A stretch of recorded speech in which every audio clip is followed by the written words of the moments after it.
And this lady comes up to me and says, "Do you have medicine?" And so, of course, as a traveler going to a tropical place, of course, I had medicine. And so I say yes. And he said, "Okay, our shaman is sick. Could you come and check, what he has?" And I'm thinking, okay, I don't have any kind of medical training whatsoever. That was Lorelou Desjardins, who is today's guest. She was talking about the time she was in a remote village and she was asked to be the village doctor. You're not going to believe how this story ends. You're going to hear it today. Lorelou is full of incredible stories. She's a French lawyer who has lived in 7 different countries, speaks 4 languages, and has been working on environmental issues and fighting injustices on behalf of Indigenous people around the world for over a decade. Today, you're going to hear her tips on ethical travel in Indigenous areas, some advice for cracking the cultural code wherever you travel so you can get more out of your trip, the importance of being unafraid when following some different paths in life that others may not necessarily agree with, and of course, we commiserate on the curiosities of life in Norway as immigrants, where we both live. All of that and much more happening in today's show right now. So buckle up, strap in. Thanks for being here, and welcome to the Zero to Travel podcast, my friend.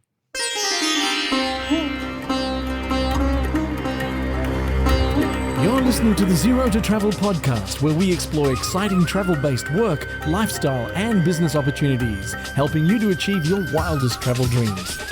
And now your host, world wanderer and travel junkie, Jason Moore. Hey, what's up? It's Jason here with ZeroToTravel.com. Welcome to the show, my friend. Thanks for hanging out, letting me bring a little travel into your ears today. This is the show to help you travel the world on your terms to fill your life with as much travel as you desire, no matter what your situation or experience.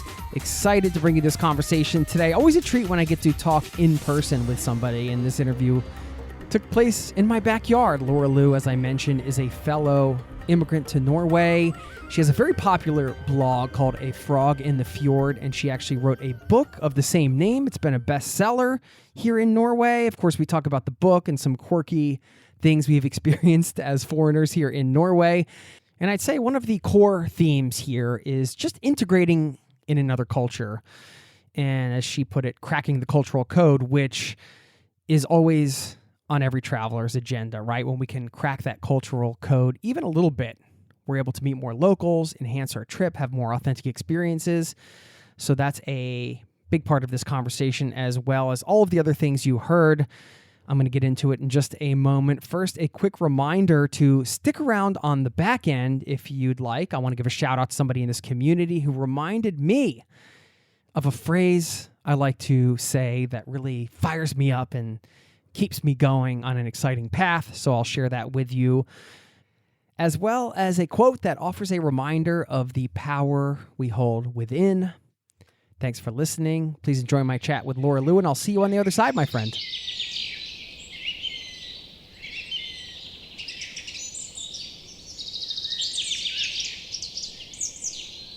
Lorelou Desjardins, welcome to the Zero to Travel podcast, my friend.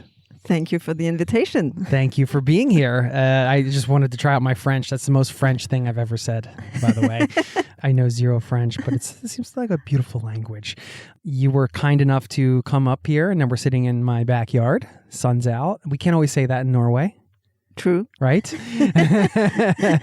I'm really excited to chat with you. The last time we met, we were not recording, but you gave me your book, A Frog in the Fjord, 1 year in Norway, which was actually 5 years in Norway, condensed down into one, but 5 years of experience. So we'll talk about that. But I loved it. I read the whole thing.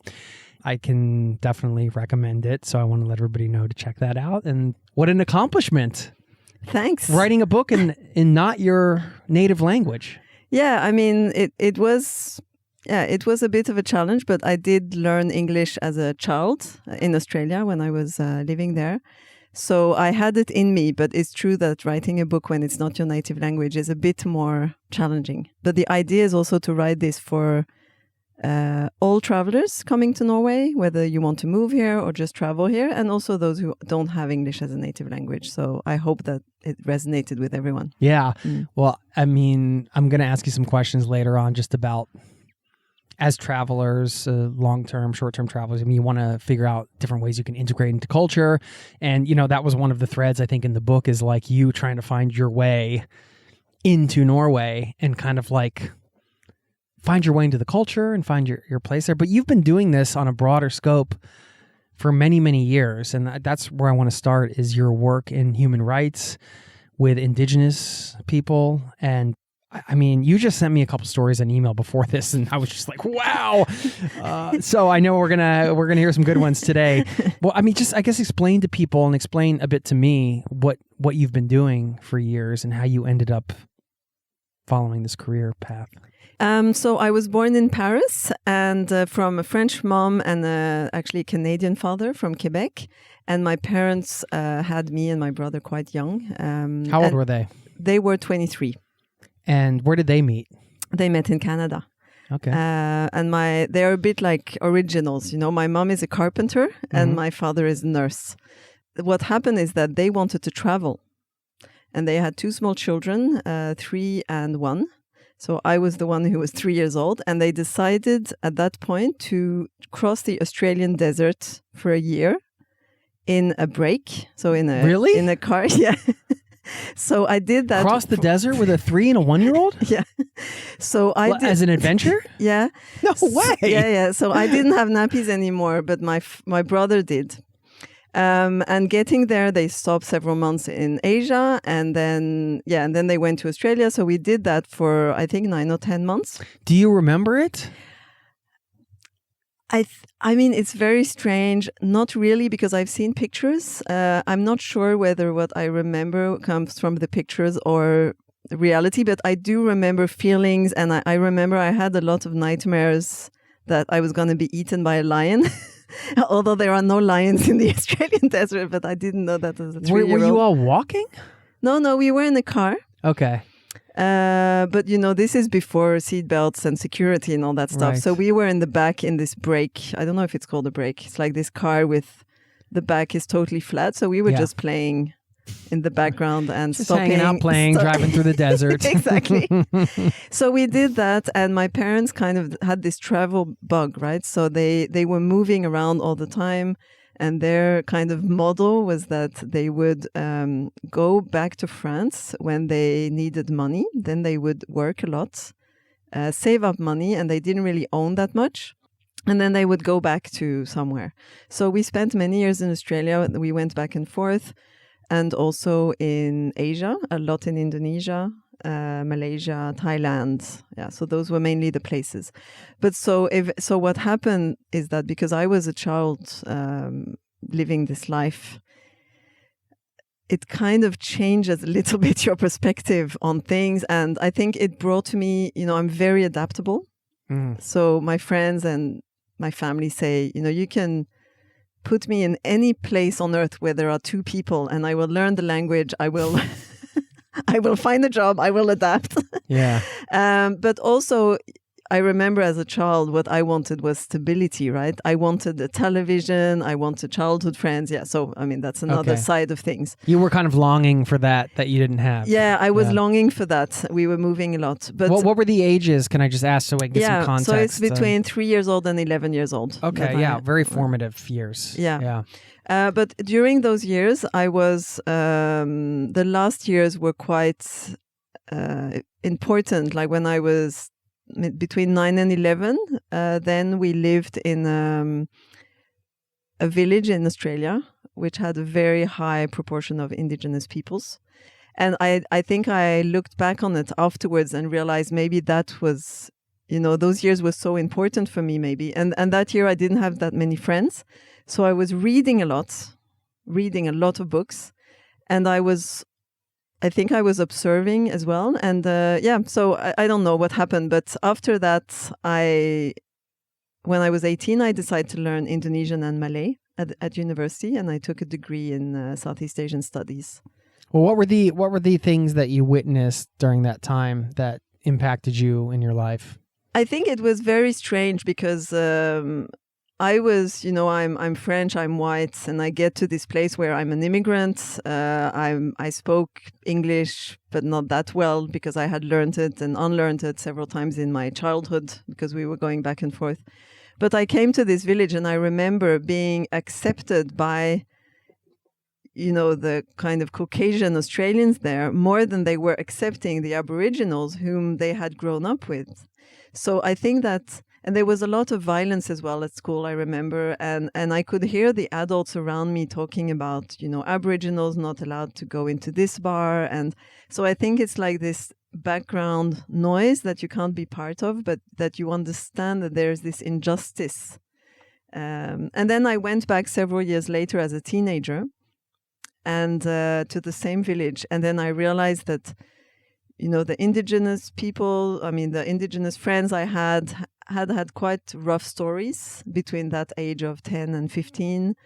Most of them had dropped out of school. It was really heavy, and I think it just stuck with me that this is not right. There's something there that's just not right. Australia is very close to Indonesia, and I spent a lot of time in Indonesia as a child. And in Australia at school, we were learning Indonesian. So then, from 11 to 18, I was in France going to school. And then I decided I want to learn a Southeast Asian language. I want to travel. And what better than Indonesian, a language spoken by, I think, over 300 million people, 350 million people. So I just took a chance. I studied that for 3 years, literature, history, everything. Yeah, and then I realized it would be hard to find a job, so I studied law. And then eventually I managed to merge the two.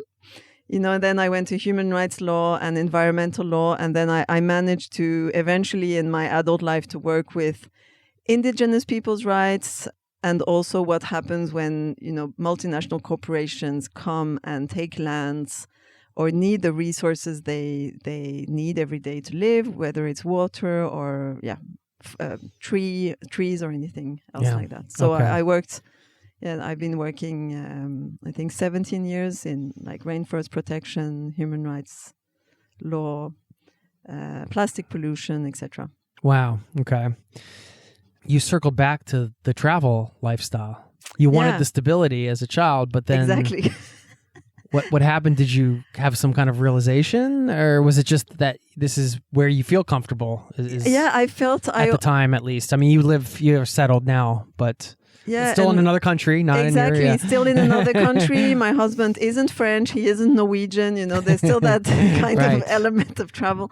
Yeah, it's you're right. It's a bit strange that I wanted that stability, but then the first thing I did when I turned 18 was put everything in place for me to be able to travel. And I did because I lived several years in Indonesia. Then I lived in Canada for several years. I lived in the UK. I lived in Denmark. So as an adult, I actually moved around a lot. But I think there's this thing where, there's probably studies about this, but if you travel a lot as a child, there's this kind of need to also travel later in life that you feel comfortable. That is the stability. That is the subconscious safe place, maybe? I don't know. Yeah, and you're always the foreigner. I think there's a certain, strangely enough, there's a comfort in always being the one learning new things and a little bit outsider, but trying to integrate, So I've been continuing to do that many, many times. Why do you thrive in that environment? I think it's very exciting. You have a travel podcast, so I'm sure you feel the same. It's very exciting to discover new food, and you discover all these interesting people that, I think we've all had those traveling, we've all had this experience probably where you leave for a year. You've had the most amazing experiences. You've met so many people. You've seen volcanoes. You've been, scuba diving with dolphins or whatever. And you go back to your parents' home or your uncle's home or whatever, and nothing has changed in their home and nothing has changed in their lives. And you're thinking, how can we have had, we've had the same year, the same amount of time has passed, yet I have experienced this much. I remember that very bizarre feeling of walking in after months and months or away and then just kind of walking in and being like, was that just a dream? Like, did that all just happen? Exactly. Yeah, and you surpass yourself. You do things that you didn't know you were able to do. And you have so many stories to tell, as you see in my book, I love telling stories. So traveling is also a way to have a lot of inspiration to tell those stories. Yeah. Yeah. But you've been able to, like you said, combine your expertise after law and the Indonesian studies and everything that you mentioned before, and combine it in a way where you were able to actually make an impact on indigenous communities, it sounds like, and rainforest protection and stuff like that. I guess this is a twofold thing. One, I just want to hear more about some of the things that you've done, and because I think that's always interesting to hear, because the idea of, well, we're going to protect, these indigenous lands or whatever the idea is, but then how does that happen? Like, what does that look like in reality? How do people actually do that? How does progress get made? You have some, real world examples, so I think it will be great to hear them.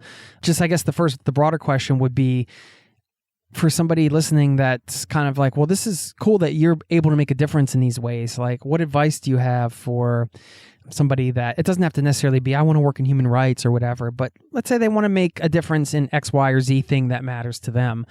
What would you say?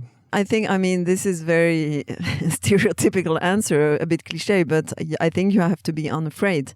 It's not like my parents were delighted when I told them I was going to study Indonesian and Malay at 18, You would think they would be, though, because they dragged you guys all over the world. It sounds like that would have been, like, they shouldn't give you a hard time about anything. But they changed. They changed in the meantime, and they settled, and it became different. And I think that in fact, I didn't have a clear vision of what I wanted.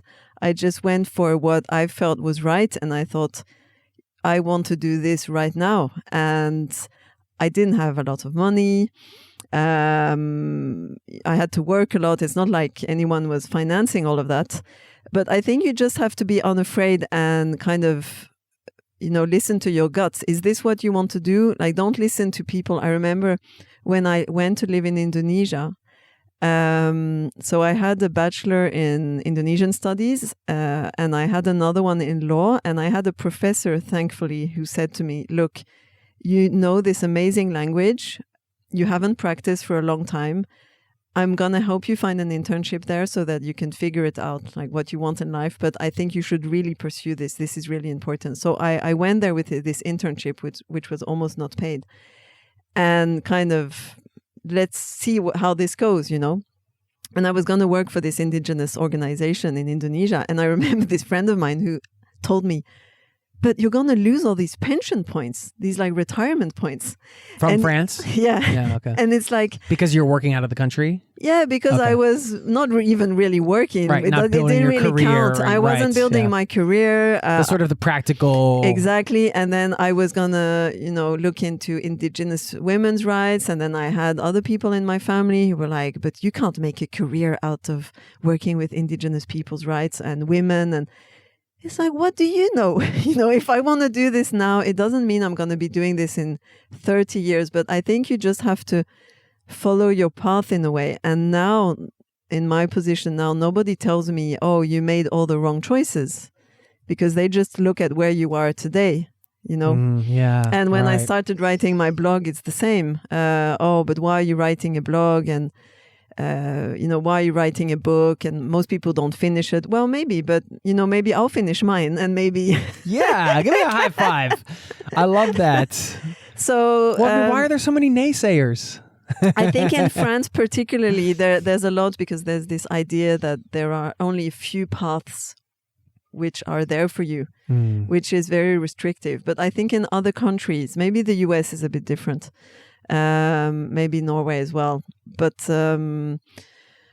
life is long. As I say in the book, my grandmother always says this, life is long, and it's short, but it is also long, and you have time to do a lot of things. And I think that if you make a mistake, if I had made a huge mistake by working with indigenous peoples in Indonesia and lived in the jungle and thought after 6 months, I don't like this, well, I can just turn it around and do something else. And you still would have had some wonderful experiences. Exactly. Right? And then you don't regret anything, because I think that's the problem I see in people my age now, people regretting, not doing this or that, or not becoming a dancer or whatever their passion was. So, so I don't have any regrets. What a wonderful place to be in life, right? That's true. It's a gift. Yeah. Yeah. Working with Indigenous people and human rights, we're going to get into some of the advice around what we as individuals can do, but I wanted to hear about some of your experience. This is like this idea you became the village doctor at some point in one of these villages. I mean, you've lived some pretty incredible experiences that the average traveler doesn't get to experience because there's not that close relationship. And yeah, I mean, you can explain to us, like share some stories. Like I guess share some of the moments that kind of stand out and the connections and some of the stories around that, if you don't mind. I think, the first thing that's important to remember is that Indigenous peoples have this kind of, there's on one hand, there's a stigma on, I would say, all Indigenous peoples in the world, because of history of colonization, etc. But there's also an what is this name? Exotification? Is that a word? Like people see them as exotic, because we have this idea that, they live this life bonding with nature, and they are very spiritual beings, etc. And a lot of people want to live, have this experience to live with Indigenous communities. And so I think that the truth of what a lot of Indigenous communities live is in the middle, which is that Indigenous peoples are not outside of our world. They are in the same world that we are in now. And I remember people telling me, but then they don't know what internet is and they don't know that. And of course they do. They have, most Indigenous peoples in the world have access to a smartphone and they have access to internet. And it's not like they live outside of this world. So that's the first thing to remember. And then being Indigenous is about identity.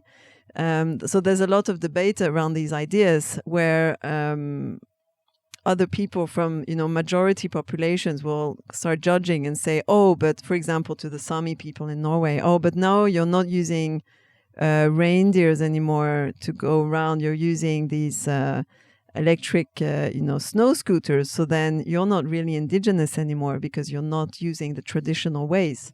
Adopting technology. Yeah, for example. Yeah. And that's not, that's not right, first of all, because it's not for the majority population to tell, whatever you feel is your identity. It's not for other people to say that. Right. And then that's also keeping communities in this kind of secluded world where they can't have access to technology and to, healthcare or, all these things that that have been developed in the world in the past 100 years. So that's the first thing I think that's quite important to know. And I say this because, I write a lot about Norway. I've been working with Sami researchers in the north of Norway. And so I have quite a few people contacting me and asking me, I want to travel to Norway. Can you help me, live with the Samis, the traditional way in a Lavo and all of that? And it's like, but that's kind of a scene, that's like playing in a play in a way. Right, if we, yeah. Yeah. So I think that's an important thing to say. Also, if you're going to travel to, Peru, there are Indigenous communities everywhere in the world. So Peru, the whole Amazon, there's Central Africa and a lot of countries in Africa as well. You have the whole of Asia. And the fact that in many of these countries, governments refuse to give the status of Indigenous people to these people. So that means they also are not wanting to give them the rights associated. For example, something I worked on a lot is having access to education in your own language. So I worked with setting up jungle schools that we called, where kids could, speak their own language at school and learn how to count in their own language, etc. Yeah. So that's one, access to language is very important, and then allowed to practice your own religion and not be imposed another religion by others.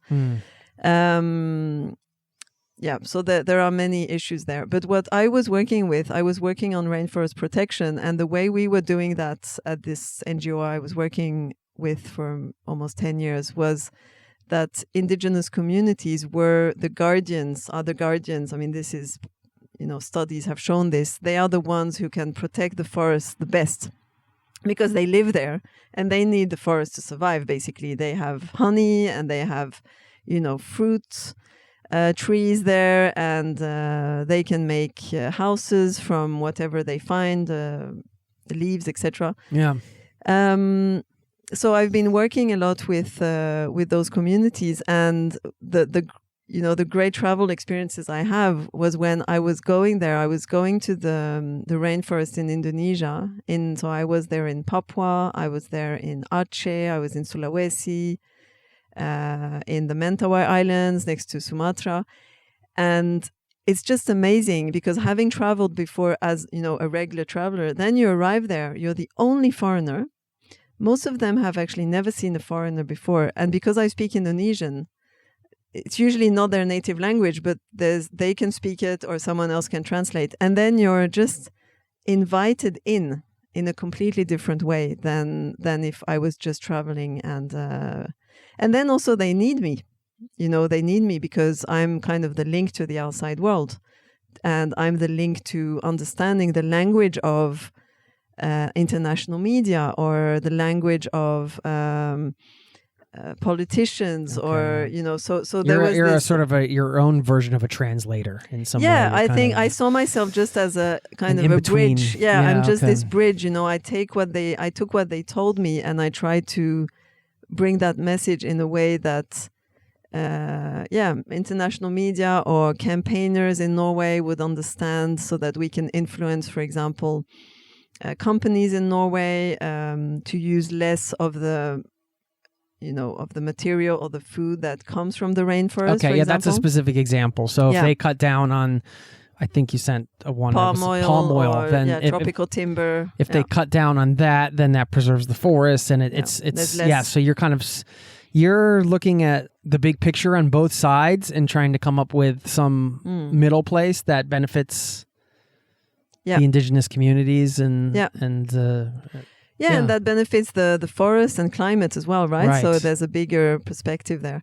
But it's a big responsibility to kind of... Yeah, but I remember I was always in this duality because on one hand, I was this, professional person. I was there to talk about work. But on the other hand, I was thinking, wow, this is amazing.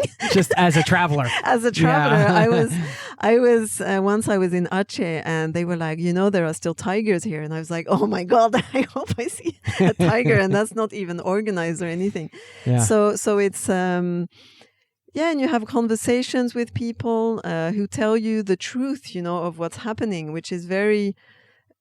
I feel really privileged to have heard those truths, because I think when you just travel through, they're not just going to sit down and explain all the difficulties and all the structural problems that they have as a village or as a community or with the children, So it felt very privileged. But the downside is that because I didn't want to be that tourist, I took almost no pictures, because then you kind of change the dynamics with the people. And I also regret, so I have one regret, that I didn't write more while I was traveling, all these stories, So I remember a lot of them. Yeah. But yeah. Can you share one or two? I can share one, is that, so I was in the Mentawai Islands, which is a small archipelago, which is not so far from Sumatra in Indonesia. And so this is an archipelago which has a lot of rainforest, because it's been like the current in the sea between the Mentawai and Sumatra is very strong. So it's been quite difficult for loggers and oil palm plantation companies to come there. So there's a lot of forest, there's a lot of people living traditionally. And you might have seen, it's very visual, because those living traditionally, they have all these tattoos, and they are called the flower people. So they have a lot of flowers in their hair, also men, and beaded that decorations. Sounds lovely.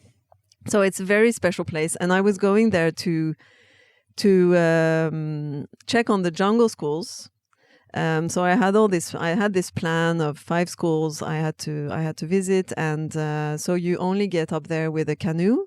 So it was kind of a long trip from Norway, plane, and then from Jakarta to Padang, and then another boat to Mentawai, and then a canoe, right? So I so I had several hours of canoe up there. And then we get there, and I was still, and that's an interesting thing, is that as a foreigner, you're kind of in this time frame of a Westerner, right? This day I'm going to do this, and that day I'm going to do that. And then you get there, and after about 3 hours, or maybe half an hour sometimes, you're like, this is not going to work out. this great schedule. Yeah. Right. Like, this is not how it works here. And I think... yeah, that hit me every time. But that time, it had not hit me yet. So we get to the village, and there's nobody in the village. Nobody's there to welcome us. Usually, you have kids and people waiting for you, right? And like, okay, this is strange. So I'm with a team and of locals, and they don't really understand either. And so we start walking in this very small village, and then we see that everybody is in the same house. They're all gathered in this house. And this lady comes up to me and says, "Do you have medicine?" And so, of course, as a traveler going to a tropical place, of course, I had medicine. And so I say yes. And she said, "Okay, our shaman is sick. Could you come and check, what he has?" And I'm thinking, okay, I don't have any kind of medical training whatsoever, but sure, you're not going to say no, right? I have all this medicine. I'm not going to help him. That's not an option. So I get there, and it was such a powerful scene because it's like they don't have electricity. So it's all these candles in this house with, I don't know, 50, 60 people. The whole village was there around this man with all his tattoos, almost naked. He only had his traditional, clothing.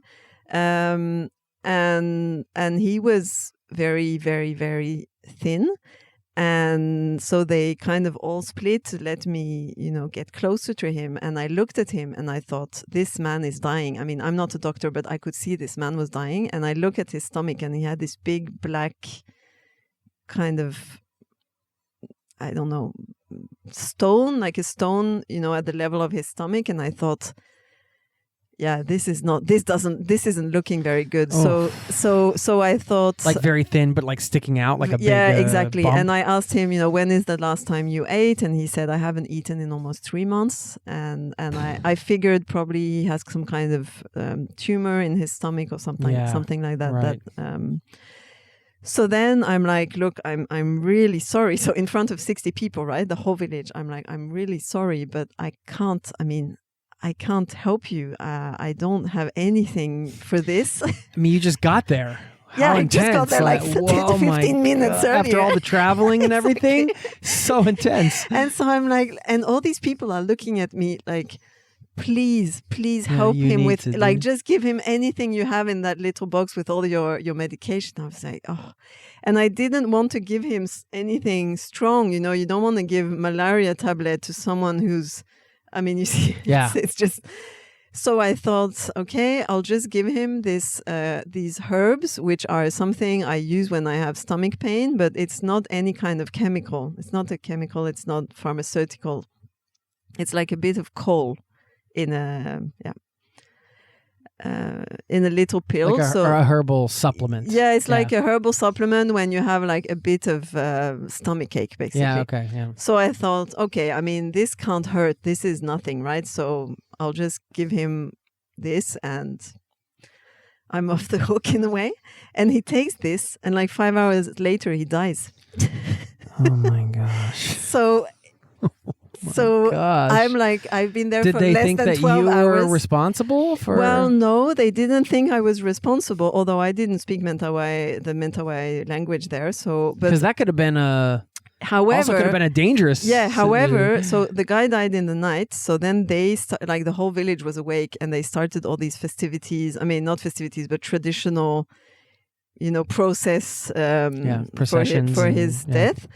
But then what happened is that the local guy who was with me told me, be very careful. I mean, the guy was sick and all that, so nobody is accusing you. However, if anything else happens here while you're here, you'll be held responsible, right? What does that mean? Well, I mean, a lot of these communities, at least in Indonesia, they believe in spirits and witches and bad spirits coming to harm them, etc. And I was a newcomer, so all these bad things happening suddenly when I'm here is not a good thing. No. Yeah. And then suddenly this guy, I mean, this little girl comes out of nowhere and is like, my father is sick. Can you come and help him? And I was like, oh, here we go. Oh my goodness. And so I haven't seen a single jungle school at this point, no right? Stress. I haven't done anything about my work at all at this point. And so I go to see the guy, and I have to go. And the guy was also in stomach pain, but he seemed in pretty good health condition. And he tells me he's been eating these raw, shells from the river. And I guess, I'm thinking, okay, maybe he has food poisoning. So I don't give him anything. And I'm like, look, just, if it's not gone in 48 hours, come back. You're running around playing doctor. You're like, I'm not here for this. But then after all this, I'm like, okay, now we can go, right? I haven't saved 2 people, but the guy was better. And the other one, they were all busy, taking care of him and calling the whole forest with all this noise and all of that. And nobody could sleep because they were, dancing all night. But then we start walking around and we're thinking, okay, what should we do? Should we leave? Because I'm on the clock. Like, I have a boss back in Norway expecting, results. Norwegians are pretty on time. Yeah. So I was, on one hand, I was thinking, this is great, being part of this whole funeral, being able to witness this firsthand and being with them. But then this guy comes up to us and says, oh no, you can't leave. You can't leave the village. Now that you were present while this man died, you can't leave. I think it was for 4 days or 5 days or something, because the whole process was going to take that much time. And they were like, now that you were there at the beginning, you have to stay to the end. And the reason was that they believe that all the spirits of their ancestors will come and pick up the spirit of this shaman. And so if we are wandering around in the forest, they will also take us. And then we will develop mental illnesses. And because this man was a shaman, it was a very big traditional very important funeral, very important person. But the interesting thing is that from when he said that, I thought, okay, I'm just going to let it go. Like, there's not going to be any visit to any jungle school. I'm just going to go with the flow. And it was amazing. Yeah. It was amazing because we were there together and they told me, like, you can come back anytime, and they remember me. And I became the photographer of the funeral. They asked me because I was the only one with a camera. Wow. And so I took a lot of pictures, and then I made an album and I sent it to them afterwards. So they were really happy with that I could document. Wow. Wow. And this is just one story. Incredible. But it's, I think it's a bit shocking to go back to the same community because change happens very fast. As soon as there's a road, as soon as anything comes in, then, everything changes because a lot of people from the outside world come in. Yeah. And also, I think what I remember the most sadly from these trips is that all these indigenous communities, at least in Indonesia, many of them have this shame of being indigenous. Really? Yeah, because they've been, raised during the Suharto dictatorship, where it was very negative to be indigenous. Okay, yeah. Racism. There was a lot of racism and discrimination. So they were always saying, oh, I'm sorry, we can't offer you more than this. And I'm sorry, we're not developed like you. And it's what's very ironic for me, now working with environment and climate, is that we're trying to cut our emissions, and their lifestyle is what we're supposed to inspire ourselves from. Yeah, for example, what does circular economy mean? Well, it means, for example, using a plate, not a plastic plate, but something that you can just throw in nature and that's going to be biodegradable. And that's what they've been doing and keep doing. And now Right. we're telling them, to develop, you have to use all this plastic. It's a bit of a shortcut, but sometimes I feel like all of this is a bit ironic in a way. Yeah. Yeah. Oh, yeah, I can see that. I mean, yeah, it's what you're saying is we should be modeling them. Yeah, not them absolutely. modeling us. Absolutely. We should be modeling them. Yeah. Because they have, a lot of them are still building, they have building knowledge to use only natural material, for example. Right. And then also in terms of food, they don't have intensive agriculture. In terms of water, so there are a lot of things where it's actually much more sustainable.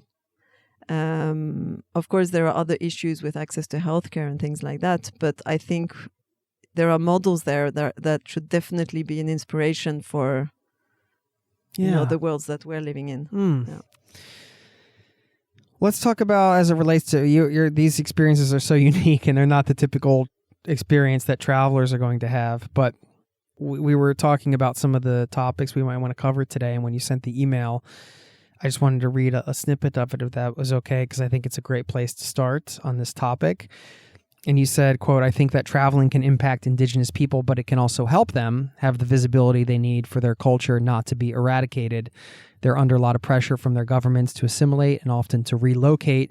Their lands are filled with natural resources which are in high demand. Tourism can be a problem if it reinforces stereotypes against them and existing power structures, but it can also, when done right, be a powerful tool because it involves money." So I guess I just wanted to hear, given your background in travel and also working directly with these communities, when you say tourism can be a powerful tool if it's done right, what do you think? And I know you don't have all the answers here, but you're coming at this from all sides. So I'd really love to hear what you think it means to do it right. And maybe there's some advice here for us as individual travelers. Yeah, and also for those setting up these tours, right? Yes, tour operators and those that are, we have power with our purchases, our money, our purchases, we have purchasing power. So we can inform the decisions companies make by choosing the right places to spend our money. So, yeah. I think, the key here is who said yes, to this tourism. For example, let's say, I'm going to take the example of the Mentawai that I know very well. They have this amazing traditional tattoo technique. They, visually, a lot of people want to take pictures of them, etc. So the question, if you want to do tourism there, which is kind of I don't know if it's called ecotourism, but let's call it like that in this context. I think the whole community has to accept. They have to be involved and they have to say what their boundaries are. What do they want to show you? What are they going to get away from this? I remember I took some Norwegians from my work to Indonesia once, to Sulawesi, and they wanted a lot of things and from the locals. And then the locals wanted to get paid. The indigenous communities wanted to get paid, and they were kind of shocked. Oh, but we're just here to see them. And I'm like, well, they have other things to do. They have like a house to build, and they have to harvest fruit to sell it on the market. You're taking up their time. It's just like you. They have stuff to do. Then not just sitting there waiting for you to want to see them dance in their traditional clothes, right? So I think that. A lot of times they're not involved and they're not consulted as a group. I know from firsthand experience that many tour operators, they go and they find one guy from a community and they tell him, look, we're going to pay you this amount and then you show us around and you'll be our guide. So then he, usually it's a man, he gets all this money and all these contacts, but the rest of the community is just left on the side of the road because they're not benefiting from this. So I think if this is a collective wish and it's negotiated, they have their own decision-making processes, which can seem a bit, foreign for us, but that's their way of deciding. So I think consultation is the first element that you have to keep in mind. And then, of course, they have to be paid. I mean, that's as simple as that. And the fact that they are paid is actually very empowering because it means that they can also stay in this area, because a lot of communities are being relocated, or a lot of young people are leaving these communities because there are no jobs, and because, a lot of them want to have money to send their kids to school. I mean, it's as simple as that. Yeah. So a lot of people leave to be able to work, but then when they leave, they lose their land, they lose their community, their livelihood. So they usually end up in quite poor situations, very, very difficult situations in cities, because there is discrimination. So I think it's empowering in the sense that then it allows them to stay in their area. But yeah, I think as foreigners, as travelers, we just have to accept that, it's the same. Yeah, it's the same for them. They have a job. It might not look like my job or your job, but it's still. Yeah. That makes so much sense. I mean, you wouldn't show up at a museum and expect to get a tour guide for free, right? Exactly. It's like, so that I guess comes down to, that can be difficult, of course, to suss out on the ground as a traveler, as an independent traveler. Well, hey, if I'm going to hire a guide or a tour operator to take me on this tour, and part of this tour is, I know like hill tribe trekking in Thailand's quite a popular thing, and I've done it, and this was in the late 90s, and I didn't know about any of this stuff really, and the issues and the questions to ask, and so I think it is about asking questions and just, and where does the money go? I mean, if it's just one guy getting money, is that really fair?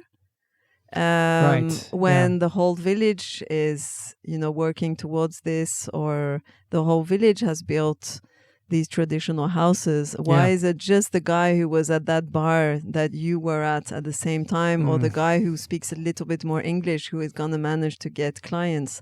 So it's also about redistribution inside the communities, and that's quite easy, because then you can ask questions about that. And if everybody from the community is on board, then it's a fair exchange, right? It's like, hey, we agree, we want tourists to come. This is going to be the experience that we're going to sell, and then and this is going to benefit us in this way, and you're going to get to come. And I think as a traveler, to be able to come, and if it's done in this way that you're describing, where it's right.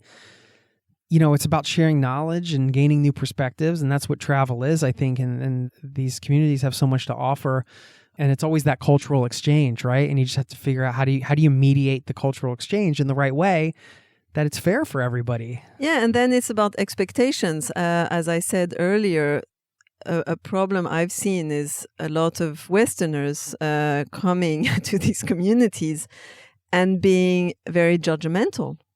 Because they use technology, or because they smoke, or because, and it's like, come on, come on, who are you really to, and it goes back to this kind of fantasy that we have of indigenous communities, that they are in this, glass ball, and we are looking inside the glass ball, and they are just intact.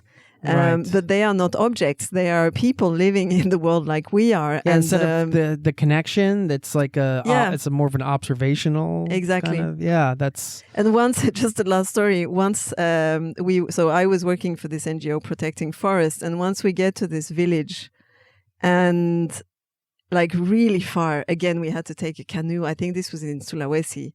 For hours and hours, and we get to this place, and all these areas don't have electricity. So you hear the generator very fast, that is producing electricity. And then we hear a chainsaw. And like this, for people working against illegal logging, this is like the worst thing that you can hear. Right. A chainsaw in the tropical rainforest, right? And we hear the chainsaw, and we're like, what is happening here?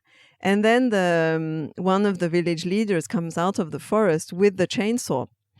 And I remember those with me were so shocked. How can they cut down trees? And how can they, this is against all of our policies and this and that. And I talked to the guy, and he was like, well, first of all, we have to cut trees because we have to make a house. And then I talked to another lady afterwards who told me that because they wanted to show us, we were Westerners, and they wanted to show us that they were developed. So they had, put on the generator, put on the chainsaw to kind of show us that, look, we're on the same level. So it's like this total misunderstanding of everything. Right. On one hand, that, Westerners want to see this kind of intact life, total harmony with nature. And on the other hand, they want to show us that they are, civilized, although this is a really bad word. And then the other thing is that we can't expect them not to cut any trees because they have a life as well. They have to build canoes, they have to build houses, Yeah. It's, again, they're not like this object just standing there. They have to eat and they have to live somewhere, etc. Yeah. I appreciate hearing those stories and that you sharing them because these are important conversations to have and important perspectives to get out there. I feel that's why I really wanted to talk about a lot of this stuff and just such a unique experience you have combining all of these different sides of it. It's important stuff. You're speechless. I mean, I wouldn't want to become the village doctor on the fly after a long travel day. I can tell you that.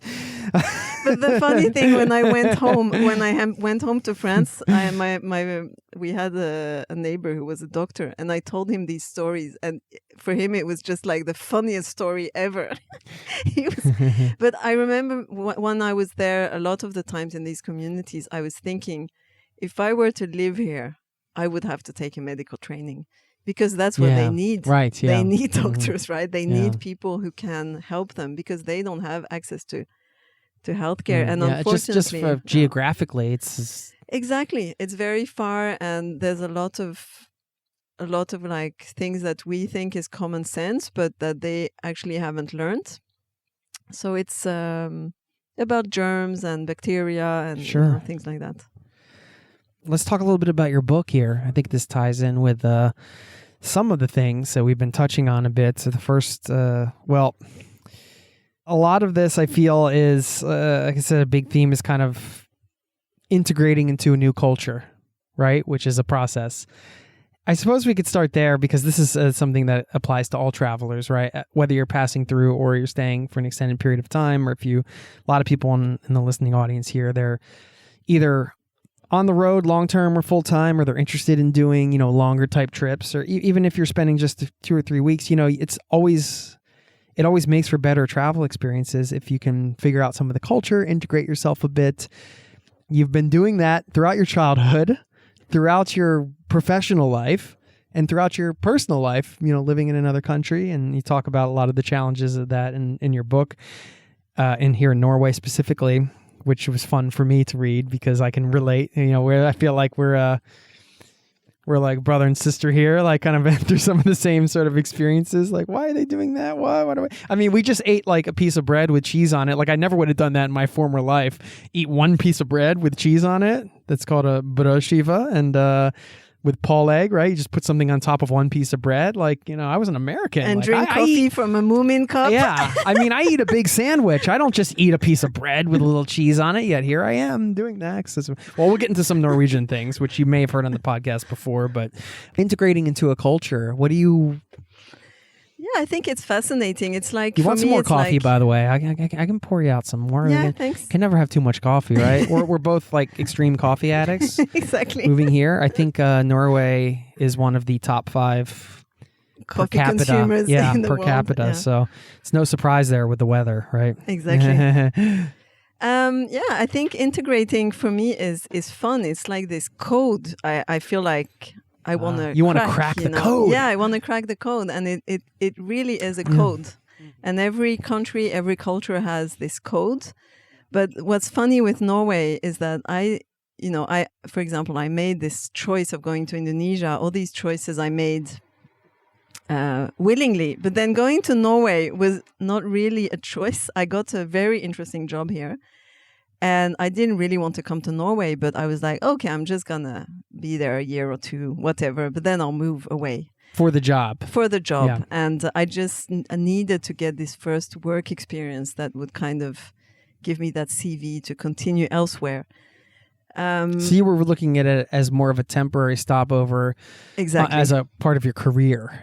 Part of my career, but also I had at the time a boyfriend in Denmark. So I also wanted to go back to Denmark to be with him. So I was like, yeah, Oslo, Copenhagen can't be that bad to commute, right? Kind of the same culture. So I had that stereotype as well, not knowing at all what just happens painting in the Scandinavian broad strokes. Exactly. Like, and so I got this job. I moved here, and it was really this in my mind. It was absolutely sure that this was temporary, and there's no surprise because everything I had done, every travel I had done until then was temporary. Yeah. So Right. that wasn't going to be any different. It just right? was that in your head. Exactly. Yeah. But then I did have to learn the language because that was a requirement from my job.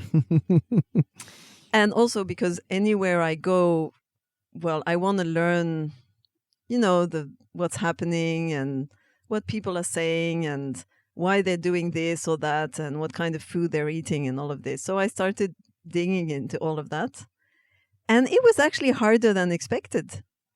I think it was easier for me to get to know Indonesian culture and crack that code than Really? Norwegian. Yeah. Wow. Yeah. It was tough. I mean, the language was strange to learn, and the culture, there's so much hidden, I feel, in Norwegian culture. And I think it goes back probably to Protestantism, where everything is, all these emotions that people don't express very clearly. I come from a culture where we laugh out loud and scream and, argue. It's very people. passionate, but this is much more contained in a way. Reserved. So reserved, yeah. And then the nature was like anything I've seen before in my life. I mean, when I traveled, I talk about it in the book, but traveling to the Lofoten and to Tromsø in the winter, I mean, it's just another planet, right? It's just... Spectacular beauty. It's just...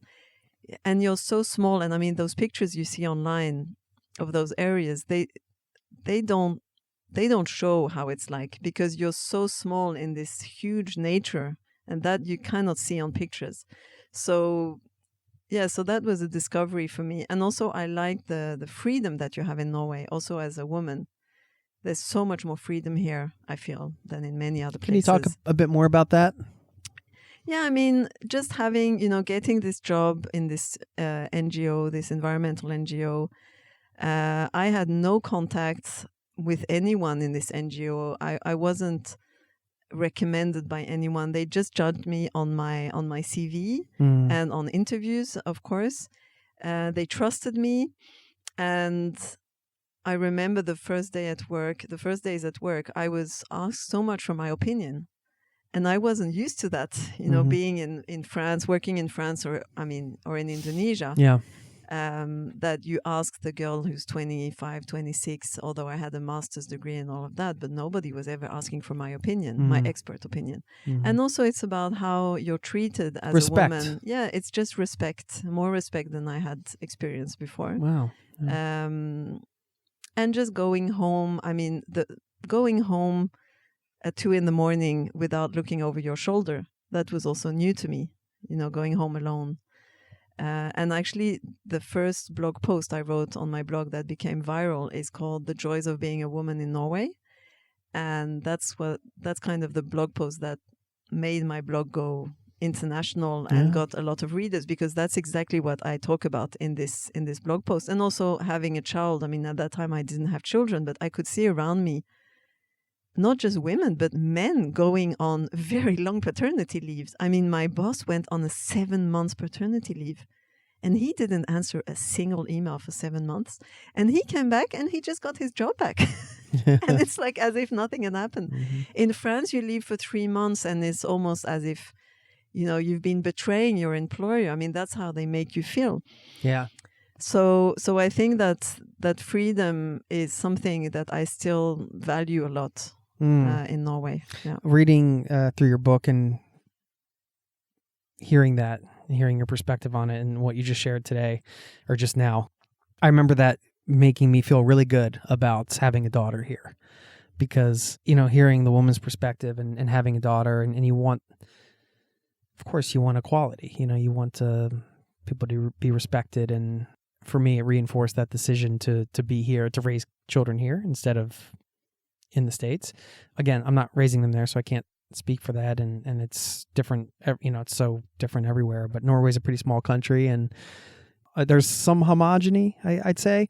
Everybody has their Taco Friday across the country or whatever, but then there's all these dialects and differences and subcultures and things, which makes it interesting too. It was, for me, very good to hear that perspective from you, and that your experience was so positive in that way. It made me feel really excited for my daughter's future, I guess. And also, it's funny because now I'm, much more kind of grown woman. And it's funny because I hear other women the same age, I just turned 40, who live in other countries. And there's always this debate. Yeah, but we can't have it all. We can't have a full-time job or a leadership job and have children. And in fact, in Norway, you can. You can have it all. And the reason is that the society is built and work life is built for you and your partner to leave not too late, to have this, flexibility, this acceptance that, yes, we have children and we have a life, and well, sometimes your child is sick, and although you have all these responsibilities, well, you're not irreplaceable for your company, but you are irreplaceable for your child. And that's kind of accepted by employers, a lot of employers here. So again, I've seen men, once I had a colleague making a presentation for, I don't know, we were 80 people or something. In the middle of the conference, he gets a call from the kindergarten who's like, his child was sick, and he just left everything in the middle of the conference. And he said, "I'm sorry, my child is very sick. I need to go." And I was just like, what? And I feel so ashamed because my first thought was, why didn't they call the mother? Which is terrible as a woman to think that. And that just shows you how conditioned we are also as women to think, well, that's not his job. He's here doing his work. Why should he leave in the middle of this conference? But then I kind of try to deconstruct that and by talking to people, and it's like, well, these guys also accept that their wives have important jobs as well. Why would they be always the ones being disturbed while they're holding a conference? Mm-hmm. And the funny thing is he left, and everyone was like tapping on his back like, "Oh, I hope she's okay. I hope your daughter's okay. Have a great day and good luck." And I was like, okay. But then because everybody accepts that, it's fine. Yeah. Yeah. And I think that's the key, is that it's accepted, right? Mm-hmm. Yeah. Yeah. And also that men do their share work of housework, which is very important, so that we, can also do other stuff. And I think that's, the most feminist or sexy thing I think a man can do, at least in a heterosexual relationship, is to do the dishes and mop the floor. And you like that, huh? and I think my wife likes it too. Yeah, exactly. I was hanging up the clothes last night. Because that's what gives. Also, it frees some time for us to do also other stuff, which we might find intellectually challenging, Yes. As you were kind of sharing, the social acceptance of a situation like you described, where the child was sick and he could just drop everything and go. That's you're in that supportive environment. And I'm just thinking about maybe some people are listening that resonate with some of the values here that we share. Maybe there's some ways to, if your society, I'm always trying to think a bit unconventionally, right? Like if your society does not support your values, then is there a way that you can still maintain your values within that society and set up structures or boundaries that allow you to, or maybe mindsets, right? Like in that case, it's like, well, I'm going to drop everything because my kid's sick, and I'm just going to have the mindset where I don't care what my company thinks, and that's like a way to just keep that type of value without having it offered to you in a culture or a society. That can have ramifications, of course, right? Because if you don't have the support, maybe gets you fired, but it's just like a thought experiment, right? Like in my head, like maybe there's ways around. Yeah. And writing about, other models, I work in policy changes, right? So laws can be changed. Laws on paternity leave and maternity leave can be changed. Right. Yeah. Trying to do systemic change. Yeah, systemic change. In France, getting involved. Yeah. In France now, they went from a paternity leave that was 11 days, that is now a whole month. So that's 3 times more. Yeah. Is it enough? Probably not, but still, that's a huge change. Right. So I think, fighting for those rights and for those changes and just writing about alternative models. And I think that's why also I'm talking about this now, because I just want to show that it is possible. And there are societies where it exists. Yeah. Right. And these are societies where we are productive and we work. But it's just that we also have a life. We can't give up everything, right? And here I think it's just another society. I mean, there are other downsides of this society, as you probably know. Yeah, we'll talk about some of those. Yeah. But that we can't. We got to take the rose-tinted glasses off at some point. Yeah. No. Well, I mean, you're right. You can get involved, and the other thing is these cultures and these societies are all ever evolving, right? We tend to think of them as this static thing. But culture shifts, it changes, as you mentioned, just with the French culture adopting more maternity leave and things like that. And, it's people that create those changes, individuals and collective groups. So it's exciting to think that you can be a part of a cultural change that, even if it's a small part that doesn't even happen in your generation, but it took a generation of people talking about this, getting involved, starting to create cultural shifts. So it's quite fascinating when you think about it from the broad perspective of how quickly can culture change. I mean, you see it sometimes it changes in a heartbeat, right? Like, of course, the pandemic's an example of like how that changed work culture in a big way. But you found a great way to weave in a lot of the sort of, I would say quirky, only because I'm from outside of Norway, the quirky Norwegian things. Maybe they're not all quirky, but like the Norwegian cultural things that are just a natural part of life here. But to an outsider, they just stand out so much because they're just not things we've ever done. Like the bread example I used earlier. Okay, we just made big sandwiches. We never thought to, and it's just like, then you start becoming Norwegian. It's so strange. Like, you're here and then all of a sudden you're like, it's so funny because my wife got me a pair of those outdoor pants that have like two-toned collars. Oh, yeah. You know what I mean? That like all the Norwegians wear when they're out on tour, on tour they call it, which is like just out in the forest or out on an outdoor trip or whatever. And I was like, this is the last thing. I'm like 100% Norwegian now. Like this was the last. I have like the wool sweaters. I have I have all like I'm a citizen now. All the things I eat the pieces of bread and blah blah. And like I got the outdoor pants, and I'm like, now I'm officially. This is like. So this was the last. I'm going to tell you what will make you really Norwegian. Do you, when you come back from any kind of travel, also from the US, do you open the tap here in Norway, drink a glass of very cold water and say, oh my God, the water in Norway is so good. I've missed it. Well, you forgot one part. You have to let the tap run for at least like 40 minutes. seconds. That's true. Yeah, for those of you not in the know, that is a weird thing at first. I was like, why is my mother-in-law letting the water just run and run and run?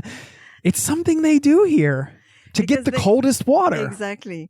And they have this idea that this water has to be amazingly cold, but also that it's of much better quality in Norway, which it probably is. It's very good. But it's funny that a lot of people react to that. And I've heard many Norwegians say, oh, I love Spain, such a great holiday place. But I was so happy to drink a glass of water when I came home, which is a very strange thing. See, what I miss is the lack of ice, because in America, we ice up everything. True. So it's like, it's always going to be cold because you have a glass full of ice. Yeah. But here, the refrigerator's too small to have much ice in it. What I miss are the warm meals.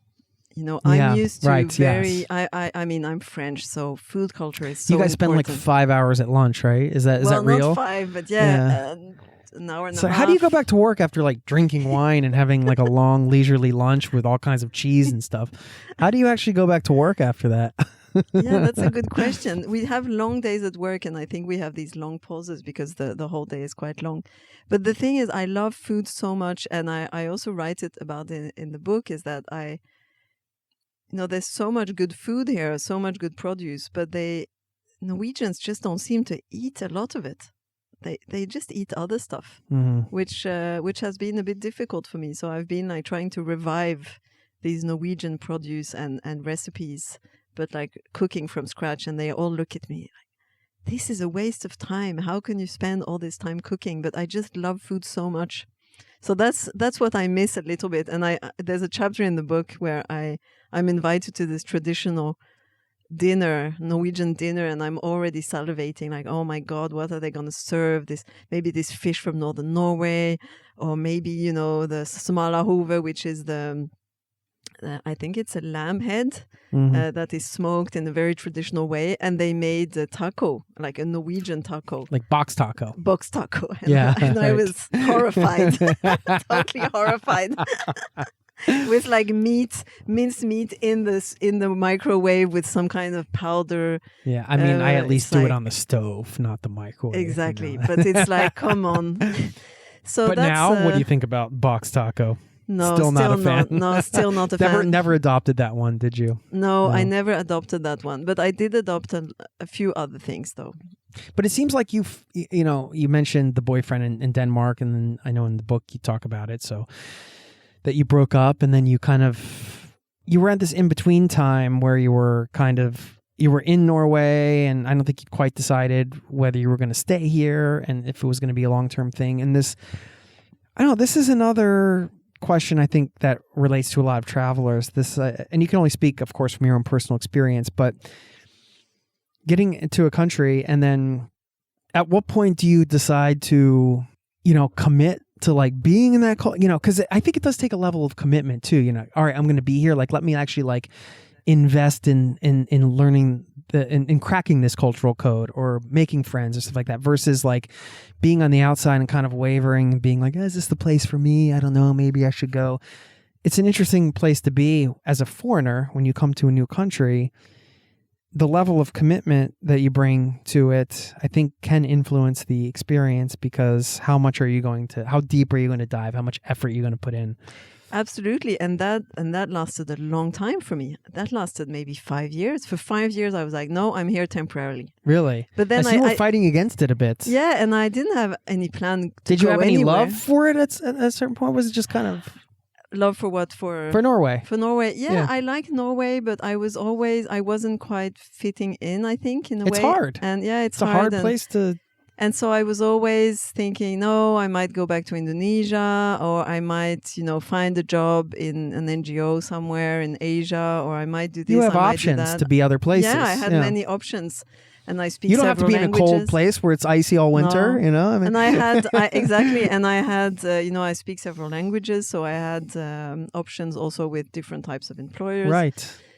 But then, and I remember I was living for 5 years in that flat I describe in the book, which was a flat under a big, big house, which used to be owned by a very famous Norwegian singer who went to Eurovision and all of that.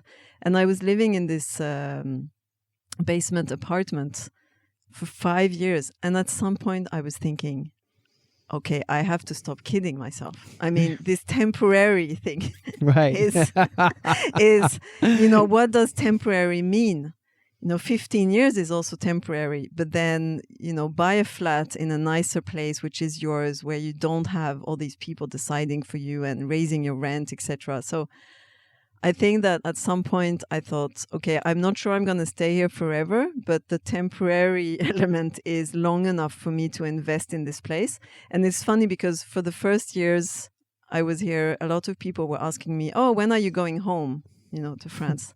But now nobody asks me that anymore. No. There's absolutely nobody asking me that, because now I'm just part of, kind of the furniture or whatever. And they know I'm not leaving. I'm not going anywhere. Yeah. And also I think when I started, traveling, leaving to go back home to France, and it started to be like every time I was coming back to Oslo and I was getting through these gates at the airport, I was like, oh, now I'm home. Yeah, you felt I'm the so home happy. feeling. Yeah, I'm so happy to be home.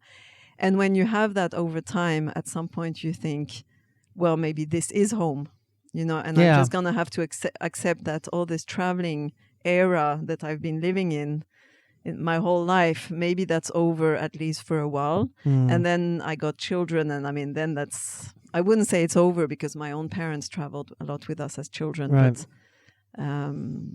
But I'm not going to do that. Mm-hmm. So what do you love about this being your home?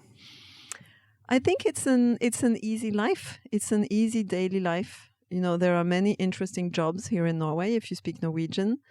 At least in my field of work, it's quite an open society. So, for example, me, coming out of nowhere, I don't have any family here. I don't have any connections. I still write for national newspapers, which would be almost impossible in France for a French person, let alone a foreigner. So there are many options. And work-life, there's a work-life balance that is possible. And also nature is amazing. Yeah. So there's this kind of lifestyle that you have, which is comfortable, I'd say. Yeah, okay. It sounds a bit old to say that. I feel a bit old when I say that. But Well, with a certain level of comfort that you're describing, to me, it comes with a lot of freedom, Exactly. Freedom, creative freedom for me is one of my values, and a simpler life in this way. The value of nature, I think, we can go out and just spend time in nature, and that can be a day. We don't have to plan, 100 different activities with the kids or whatever. And just that slower pace and that mentality, to me, is a freedom in the mind of opening up with creativity and things like that. It's one of the things. Yeah, and I need free time, probably like you do. It takes time to create and... Yeah, exactly. Yeah. It takes a lot of time to create. And here I have the luxury of having the balance of having a full-time job, having a kid, but still having time to create, like writing books and blogs and writing articles and, being part of the public debate. And that's not given. In which society would I be able to do that? Absolutely not if I had a full-time job in Paris, that's for sure, because I would be coming home at 8 p.m. And I would be exhausted. And also the interesting thing here is that I think there are many opportunities, again, as a woman. But also there is the fact, for example, that I write on the side, I write about Norwegian culture, but I'm also, working on European legal frameworks. That's just fun to a Norwegian. They just think that's interesting. Whereas in France, I'm not sure they would have found that interesting, because employers just want you to do your job. They're not that interested in knowing that you have all these other skills and that you write for newspapers. Or I remember in the beginning, I was writing a lot about dating in Norway, and I was petrified that my employer would find out because my blog was anonymous at the start. I was so afraid because I was afraid to lose this credibility at work. Right. And they would think I wasn't professional. But then when they found out, they just found it very funny and interesting. They that's didn't. cool. Yeah. So... Yeah, it's interesting to hear because, again, the perception being the reserved or uptight or something. But as you just shared, that's a... Yeah, you're allowed to be a lot of different things, which is, in my situation, that's really great for me because I feel like I'm a lot of different things. And I think more and more people want this kind of creative side of themselves to shine, and they want time to create. And then, that requires time. Obviously. Yeah. Talk about your travels through Norway. This is a travel podcast. You did a bike trip through Lofoten. I did several, There was just one article in the paper, I don't know if you saw the other day, in the Aftenposten about a bike trip through Lofoten. And are you an adventure traveler in that way, like a bike touring and stuff like that? Yeah, I did that a lot. I did that in southern Norway as well. I think I'm a bit more ambitious in my mind than my body is able to follow. And I remember in the Lofoten, I was regretting a little bit because I didn't have the right gear, and it was raining a lot, and it was in the summer, and at some point it almost snowed a bit, and I was like, gee, why am I doing this to myself, Well, share a bit about your experience, and this is some people listening might want to travel to Norway. Like, give us some of your highlights and some of your tips and things like that from your experiences. I think like everywhere else, traveling alone makes you meet a lot more people. Yeah. And it's funny because on one hand, one has the impression when you're in Oslo, on a Monday at 9 a.m. that Norwegians are so closed and they're not talking to you and they're not very friendly. But I've been sleeping over at people's place when I was traveling on my bike alone. People were opening their homes to me, very kind, people I didn't know at all. giving me food and, shelter and repairing my bike and all of that all over Norway. So I think there is this solidarity in Norway that if you need help, you can knock on someone's door and say, look, I'm traveling alone. I have this problem. I mean, I think Lofoten was a very nice trip because there is so much to discover, but right now it's maybe over. I mean, there are a lot of people going there. So I would actually recommend to go to Vesterålen, which is the archipelago just north of Lofoten. I don't know if you've been there. Mm-hmm. No. And that's really amazing as well. There's just a lot less tourists than in Lofoten. And just, biking around. I remember just putting my tent, in Norway, there's something called freedom to roam. You're allowed to put your tent anywhere for up to 3 days without any authorization. So it's just a wonderful life. You just put your tent next to a lake and stay there a few days and eat some bread with pole egg. I might go camping tonight actually, or tomorrow, because we can just walk right over here into the forest. Yeah, I think we're due for a camping trip, and that's a nice. I think that I would like to camp more now that my kid is a bit bigger, but he loves camping. He's 3 years old. The first thing he does when we go camping, he takes off all of his clothes. It's like, this is the life. Throws himself in the river or in the lake, and there's a type of freedom to be in nature, I think. And actually, during the pandemic, there was a lot of focus on friluftsliv, this Norwegian concept of enjoying being outdoors, just without any goal in particular. And I wrote a piece about that, and it was picked up by CNN because they were looking, CNN Health, because they were looking into this concept on how can we help, for example, American people to have a more balanced life during the pandemic and not just being, at home working all day and all night, but actually be able to go outside and enjoy nature also close by, not necessarily take a plane. And But there is something there in Norway where, it's totally normal for people to just say, what are you doing this weekend? It's like, oh, I'm camping with my 2 kids for the whole weekend. And that's like a total normal thing to say here, even in the middle of the winter, which I find quite... It's like, we're going snow camping with my 5-year-old and my 3-year-old. Okay. And trekking. Okay.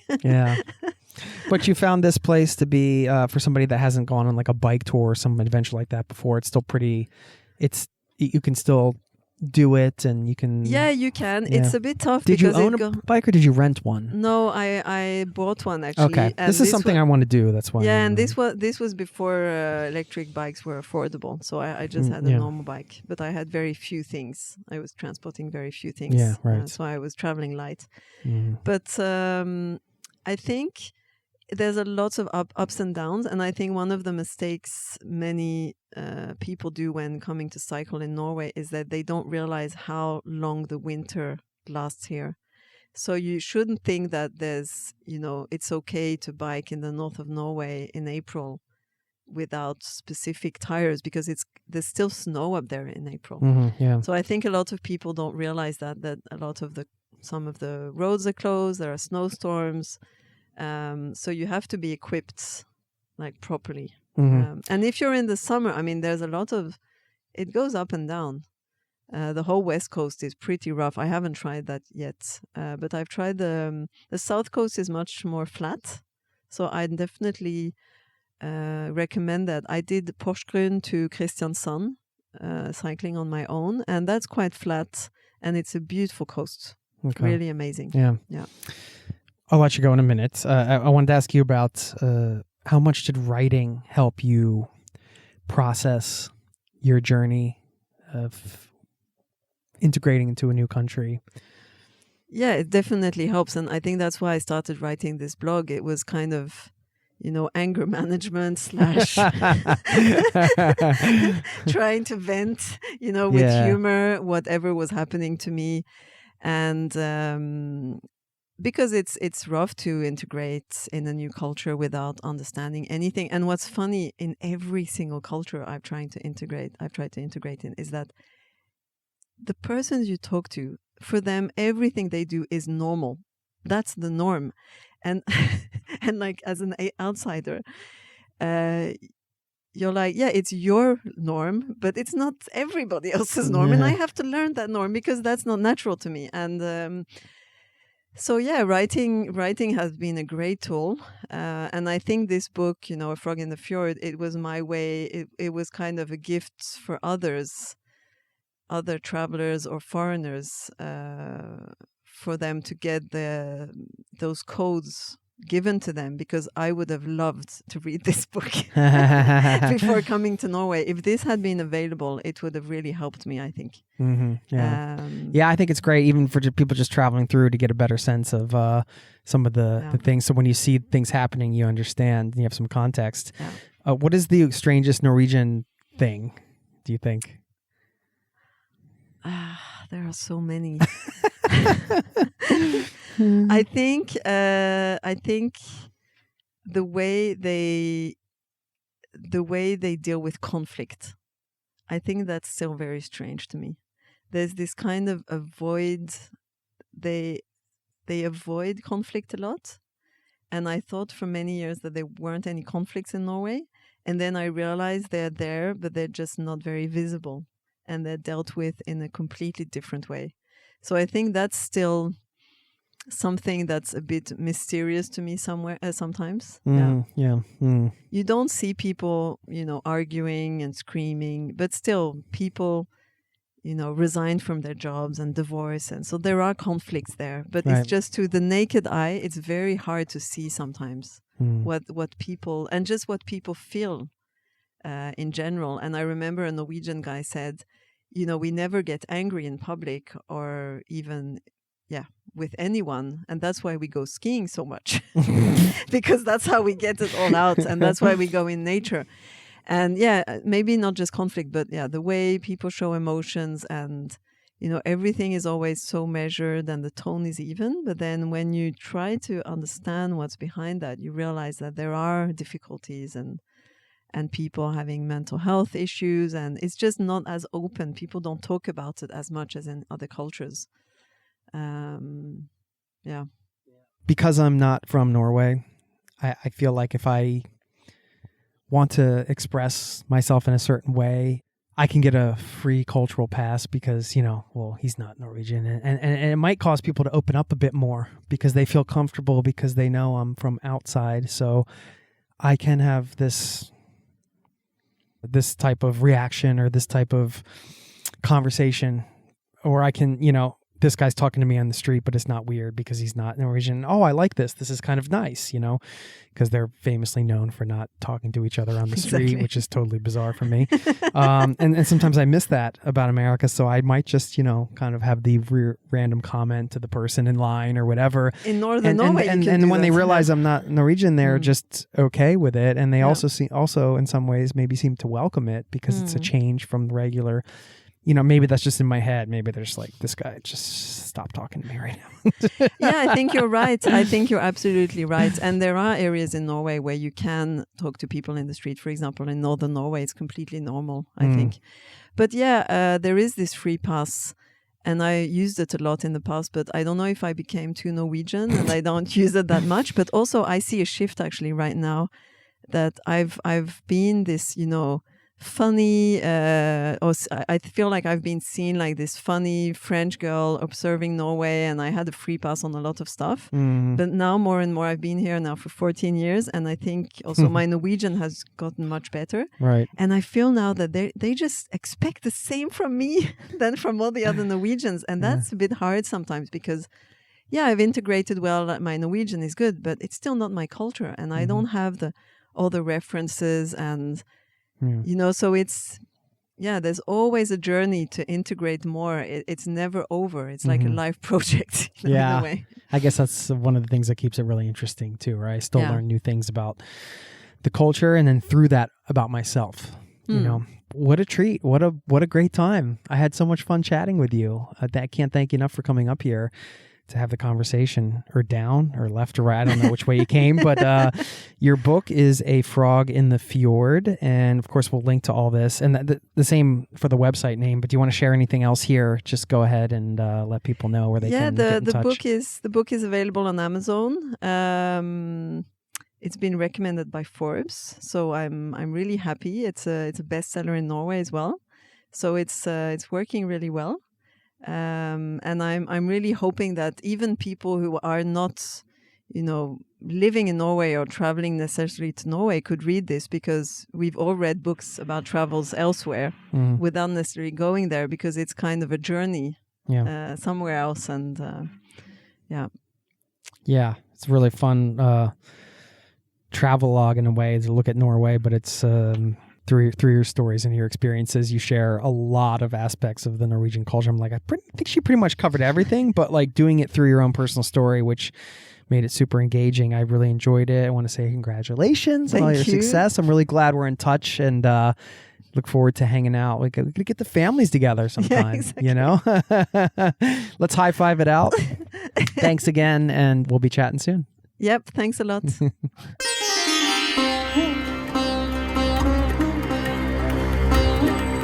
There you have it. A quick thanks once again to Lorelou Desjardins. I won't speak any more French, I promise, the rest of the show. I want to thank her for stopping by my house and letting me record this great conversation with her and allowing me to share it with you, which is always a privilege. What an incredible community we have here. Don't forget, you're not alone listening to this podcast, and I do invite you to get in touch anytime. My email is jason@zerototravel.com. You can leave a voicemail with that link in the show notes. Very easy to do. Looking for any guest recommendations, feedback on the show. You can share your story, travel tips, anything, really. Just get in touch and say hello. Would love to hear from you. And I do want to thank David for getting in touch. He's a listener, and I want to give him a shout out here.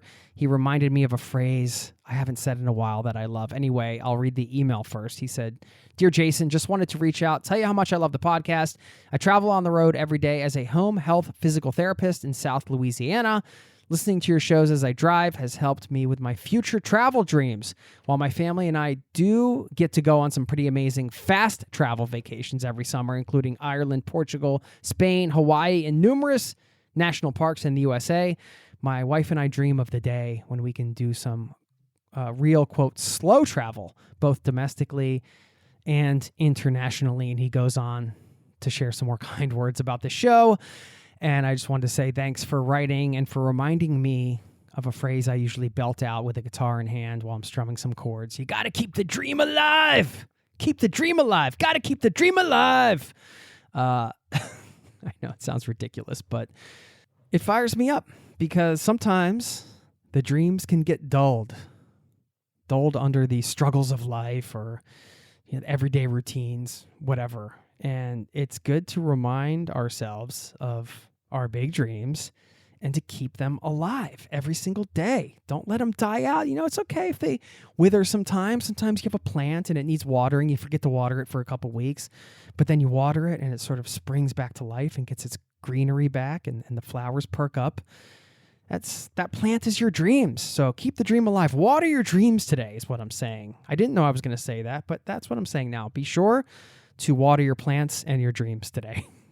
Okay, I'll leave you with this quote, a good reminder where you can find inner peace any moment of the day. This one's from Buddha. Do not look for a sanctuary in anyone except yourself. I'll leave you with that. Thanks for listening, and I'll see you next week. Peace and love to you and yours. Cheers. This podcast has been brought to you